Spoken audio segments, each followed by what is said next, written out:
¿Qué tal amigos de Puntos y Comas? Nos da mucho gusto que estén con nosotros en este segmento de información útil en el que documentamos hechos de la vida cotidiana con el propósito de tener más y mejores elementos informativos para hacer un análisis que nos permita comprender, entender mejor la realidad en la que vivimos.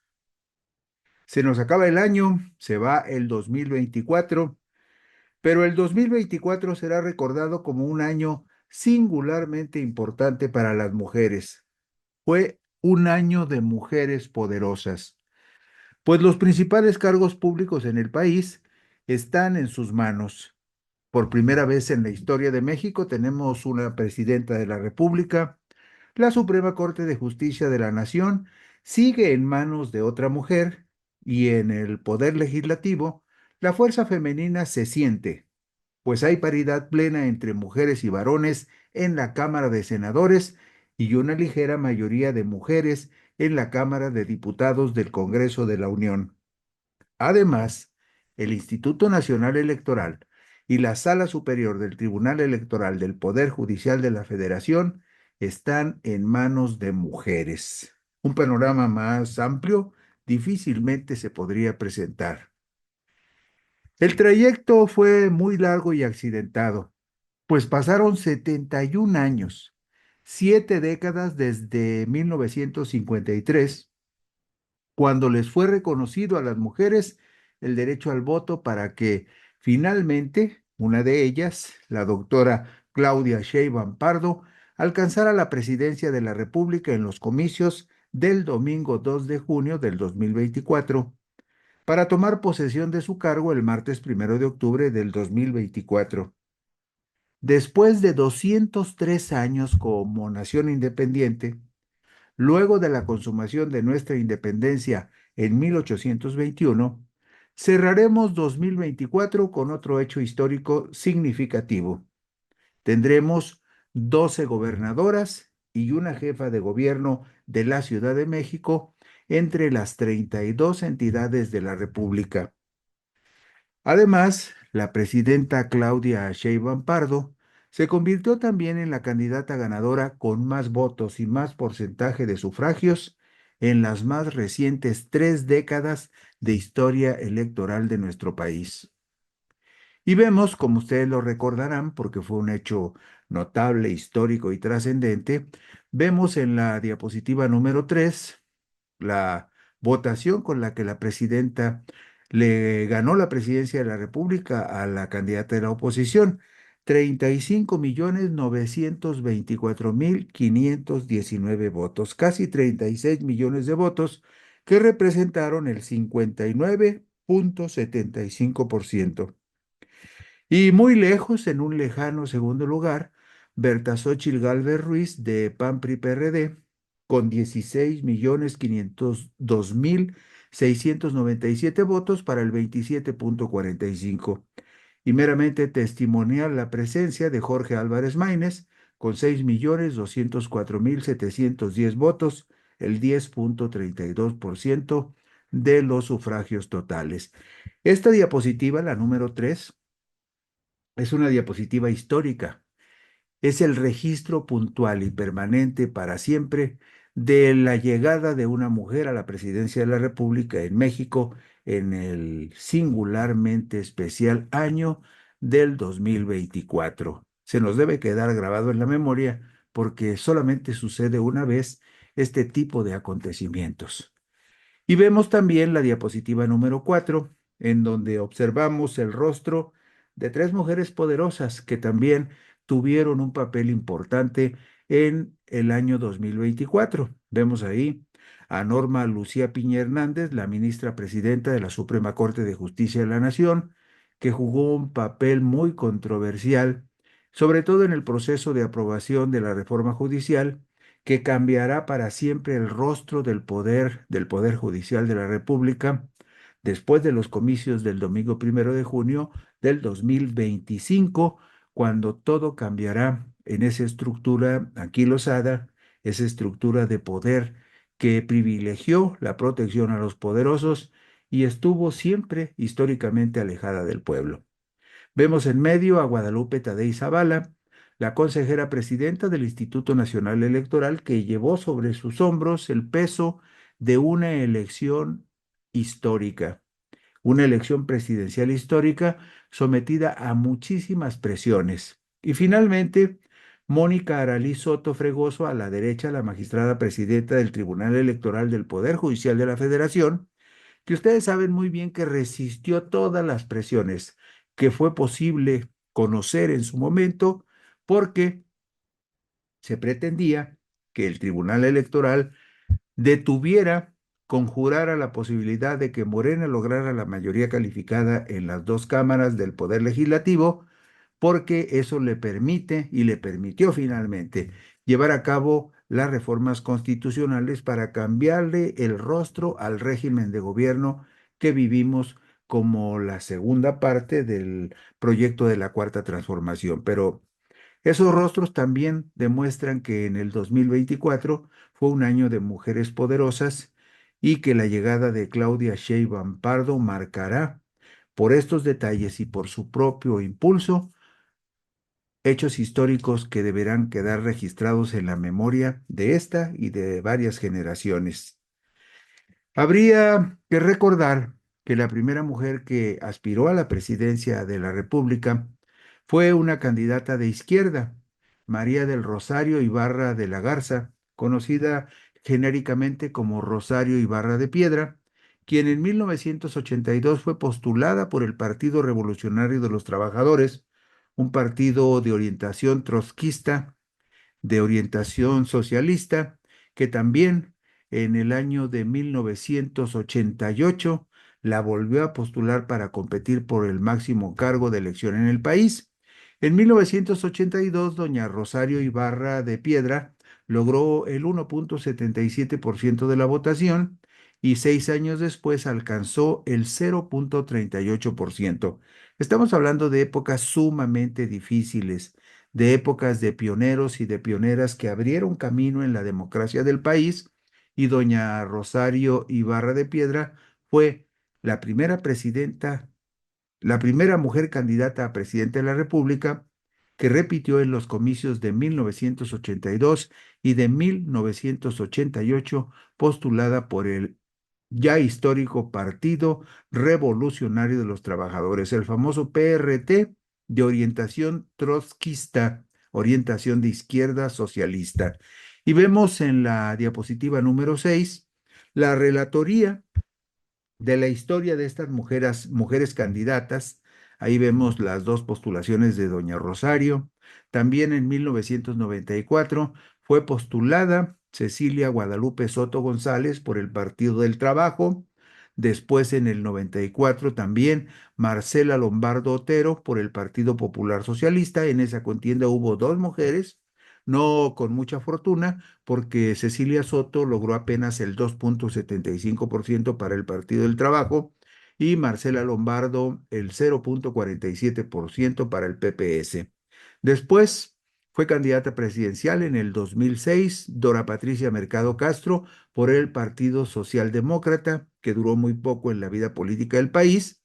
Después, en el 2012, Josefina Eugenia Vázquez Mota, la primera mujer candidata presidencial del PAN, que logró el 25.39% de los votos, y en 2018 Margarita Esther Zavala Gómez del Campo duró como candidata independiente unos meses, pero se retiró de la contienda el 16 de mayo del 2018 al observar que tenía en promedio 5% de los votos, aunque en algunas encuestas marcaba menos.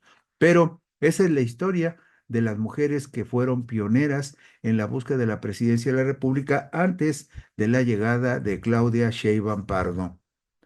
Una prueba palpable del enorme avance político de las mujeres, y en particular las impulsadas por Morena y sus aliados, es que además de una presidenta de la República, tendremos también 12 gobernadoras y una jefa de gobierno en la Ciudad de México.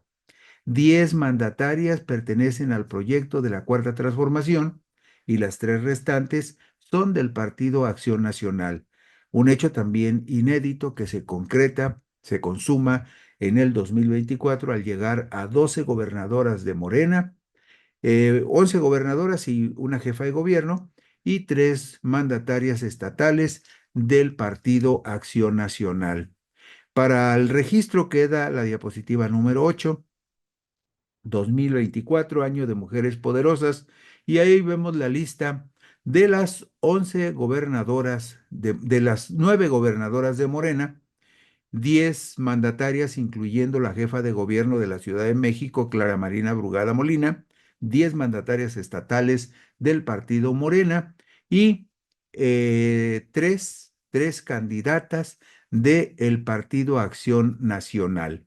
En total, 13 jefas de gobierno, 13 mandatarias estatales, 12 gobernadoras y una jefa de gobierno, que cerrarán el año 2024 como un año de mujeres muy notables y muy poderosas en la vida pública de nuestro país.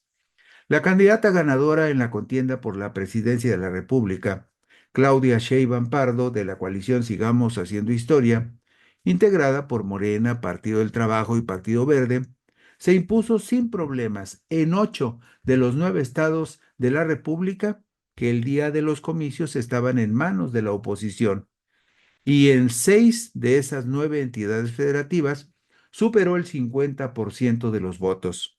Sheinbaum Pardo solo fue derrotada en una de esas entidades, en Aguascalientes, que está en poder del PAN, en donde fue superada apenas por 3 puntos porcentuales de diferencia por Xóchitl Gálvez Ruiz, la candidata de la coalición Fuerza y Corazón por México, que integraron PAN, PRI y PRD.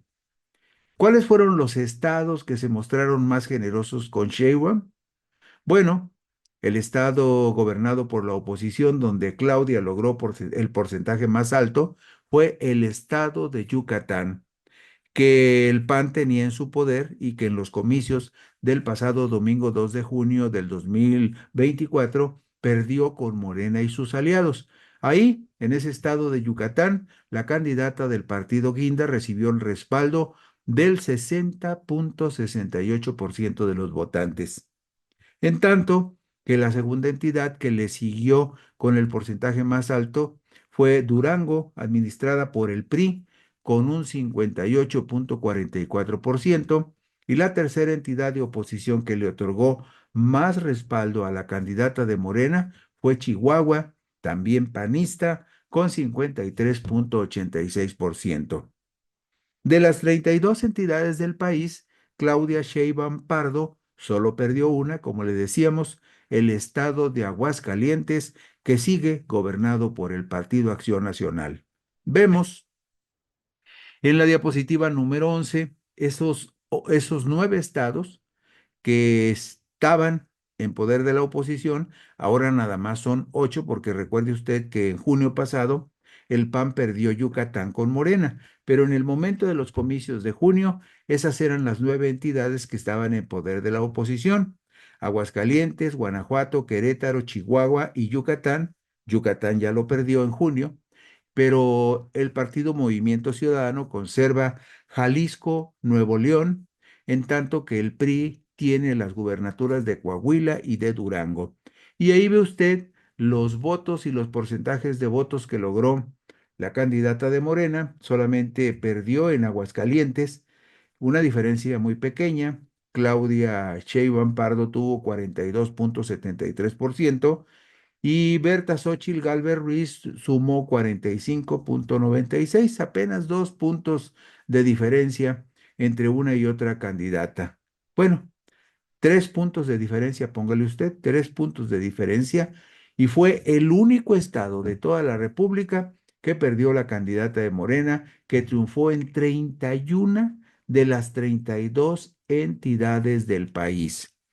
Y ganó, como le decíamos, en 8 de los 9 estados que estaban en junio gobernados por la oposición, como lo vemos en esta diapositiva número 11. ¿Qué más? Bueno, tuvieron que pasar 30 años para que un aspirante a la presidencia de la República pudiera rebasar el techo del 50% de la votación en su favor. Esto no sucedía desde los comicios de 1988. ¿Qué fue lo que sucedió entonces?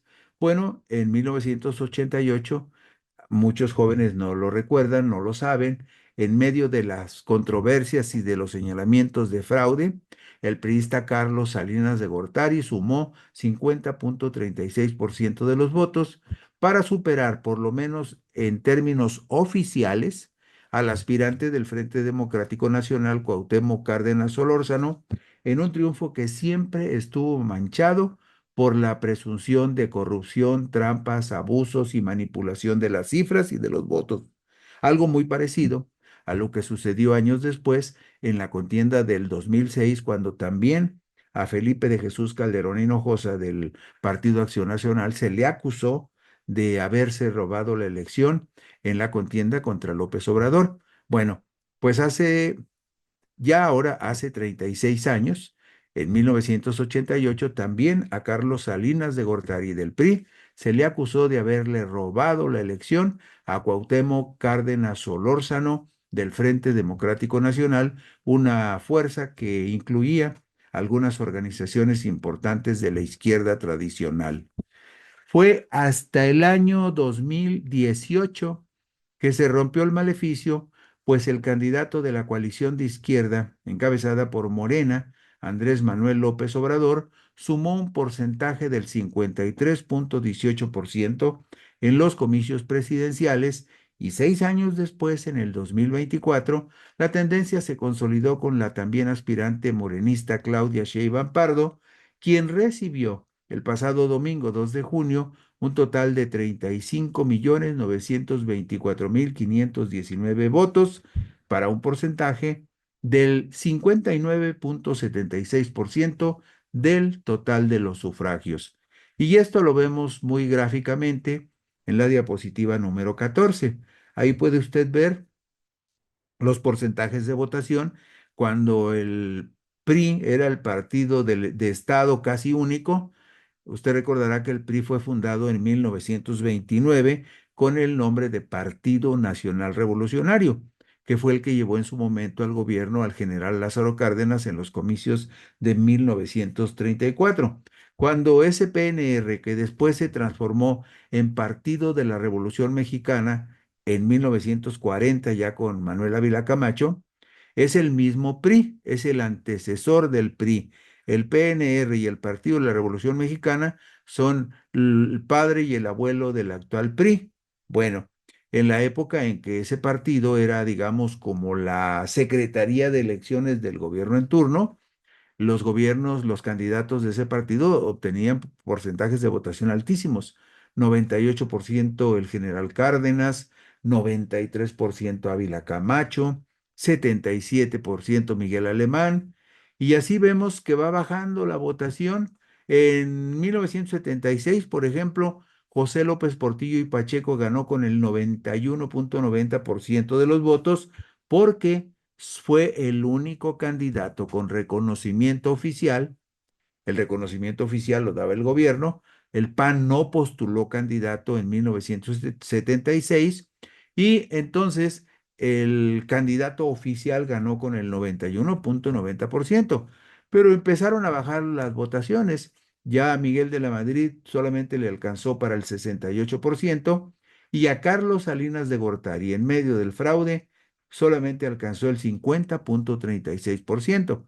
Desde entonces, ningún candidato había rebasado el 50% hasta que llegó Andrés Manuel López Obrador en el 2018 y tuvo 53.19%, y después Claudia Sheinbaum Pardo se convirtió en la presidenta que volvió a romper el techo del 50% y llegó a 59.75%. También en eso fue histórica la jornada del 2024, una historia escrita por mujeres. Y otro hecho histórico que definió el 2024 fue que luego de 7 décadas, desde aquel lejano 17 de octubre de 1953, cuando entró en vigor la reforma constitucional que le concedió el voto a las mujeres en todos los procesos electorales de México, por fin en el 2024 se logró la plena paridad de género en las dos cámaras legislativas que integran el Congreso de la Unión. Y incluso en la integración de la Cámara de Diputados de la Federación, hay un pequeño margen porcentual en favor de las mujeres. Por primera ocasión en la historia del país, también en la Cámara de Senadores hay paridad absoluta: 64 mujeres por 64 hombres en un Senado que está integrado por 128 legisladores.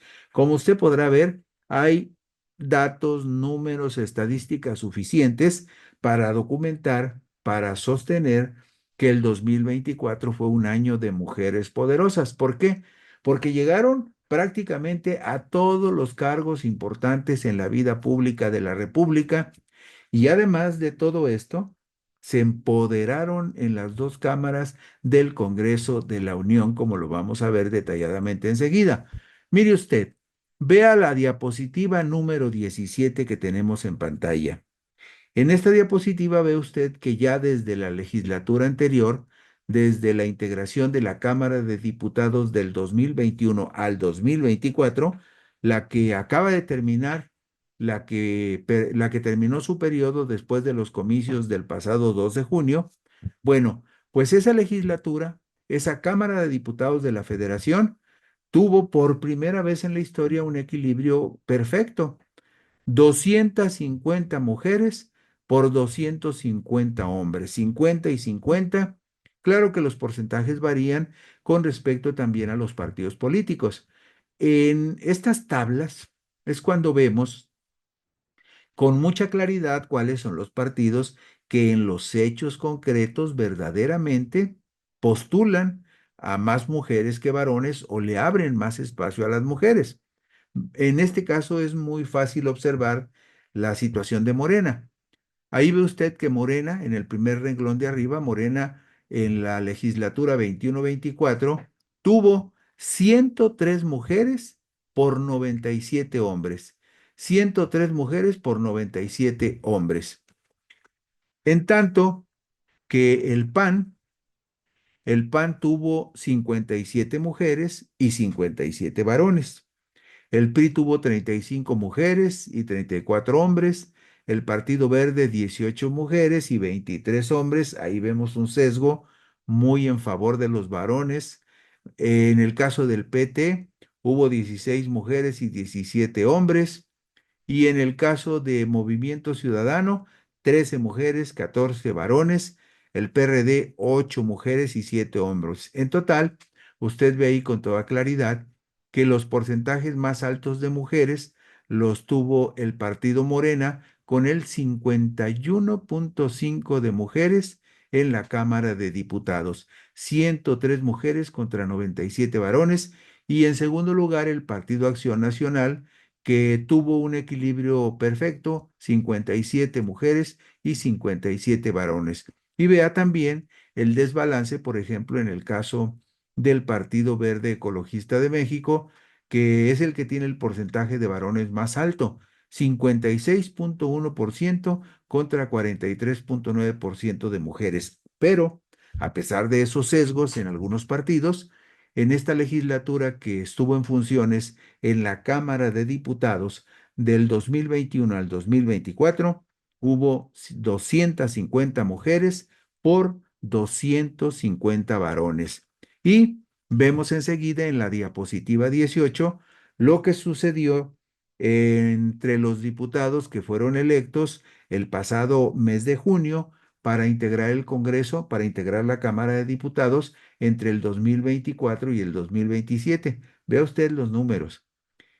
251 mujeres por 249 varones.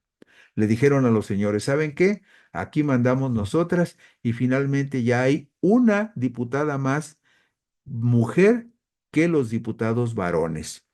Nuevamente vemos cuáles son los partidos que privilegian la presencia de mujeres en la Cámara de Diputados. Vemos que Morena tiene en este momento 146 mujeres por solamente 107 hombres, es decir, un porcentaje de mujeres del 57.7%. Y si usted observa con detalle la tabla, ningún otro partido supera el porcentaje del 50% de mujeres en la actual legislatura, excepto el caso de Morena, que rebasa con mucho, con el 57.7%, el porcentaje de mujeres sobre el 42.3% de hombres. Y podemos ver de esta manera también en la columna que corresponde a los varones, vemos que los porcentajes de hombres más elevados son el caso del PRI. El PRI tiene 59.5% de hombres contra 40.5% de mujeres. Y también es alto el porcentaje del Partido Verde y del Partido del Trabajo. En ambos casos, rebasan el 61% de hombres y menos del 40% de mujeres. Estos datos nos muestran la realidad de esa presunta preocupación que algunos partidos dicen tener por las cuestiones de género. En los hechos concretos, se ve ahí que el único que ha respetado ese principio de la paridad ha sido el partido Morena, que en las dos últimas legislaturas en la Cámara de Diputados ha tenido claramente muchas más mujeres que varones. Y vamos ahora a ver el caso del Senado de la República. En la diapositiva 19 vemos digamos, la descripción histórica de la integración del Senado de la República desde el 2000 hasta el 2024. Ahí vemos que en el 2000, del 2000 al 2006, solamente había en el Senado 15% de mujeres. En el 2000, en el periodo 2006-2012 aumentó a 17.19. Del 2012 al 2018, en el gobierno de Peña Nieto, el porcentaje de mujeres fue apenas del 32.81%. En el 2018, cuando llega Morena para integrar el Senado del 2018 al 2024, vemos que el porcentaje de Morena, que el porcentaje de mujeres en el Senado aumenta al 49.22%. Ahí todavía estaban muy lejos las mujeres de tener paridad de género en la Cámara de Senadores. Pero si nos vamos a la diapositiva número 20, que es la última, vemos que en esta diapositiva ya hay un equilibrio perfecto en el Senado de la República. 64 mujeres por 64 varones. Y vemos ahí con claridad que Morena tiene un equilibrio perfecto, 33 mujeres por 33 varones. También el PAN tiene 11 mujeres por 11 varones, el PRI 7 mujeres y 7 varones, y lo mismo sucede en el caso del Partido Verde.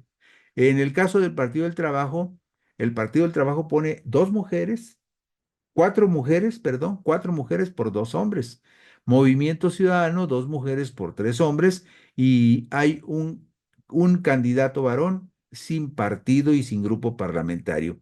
En total, 64 por 64. Aquí, para la autoridad electoral es mucho más fácil lograr la paridad desde la postulación de las candidaturas. Son menos candidaturas, estamos hablando de 128 senadores.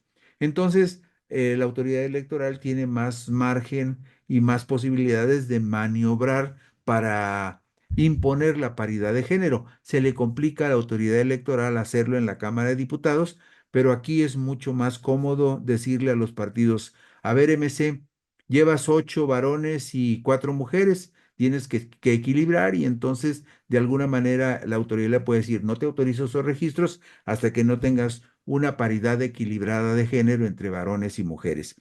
Pero en la Cámara de Diputados, como son 500 legisladores, 300 de mayoría y 200 de representación proporcional, se complica un poquito más. Pero de cualquier manera, la noticia es que en la Cámara de Diputados las mujeres ya ganan por un diputado mujer de diferencia, una diputada mujer de diferencia, y en el Senado están parejitos, 64 por 64. Y con esto concluimos hoy puntos y comas, un puntos y comas que habla de mujeres poderosas que se hicieron sumamente visibles en el 2024. Y con esto concluimos hoy puntos y comas. Gracias, buenas noches, descansen ustedes.